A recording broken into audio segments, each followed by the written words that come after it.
Hello everyone and welcome back to Kanen Coffee. Here we have this beautiful Rocket Apartamento espresso machine.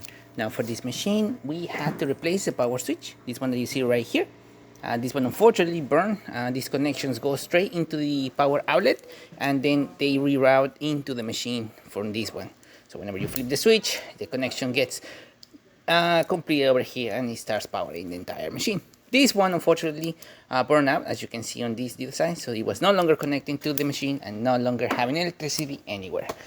We replaced the switch, and once we had the machine running and hot, we noticed that there was a leak coming out from the inside of the boiler. We went in there, sealed it up, and now the boiler is completely sealed. There's no steam coming out, no water or anything like that. We also noticed that there was a little bit of steam coming out through this valve. We tied it in there, and as well, no steam coming out through here or anything, working perfectly fine. So starting with one shot of espresso, we're gonna be testing it out. Then we're gonna be running the hot water and then the steam.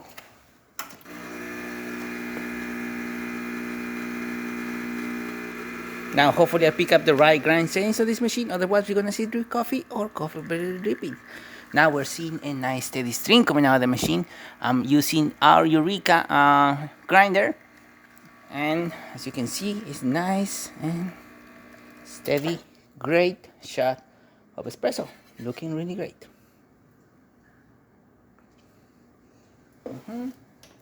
Hot water, we're gonna be testing it out as well, and you can see excellent flow and steam. Working excellent flow as well. Great temperature. Looking great. Also, boiler is completely filling up the way it's supposed to.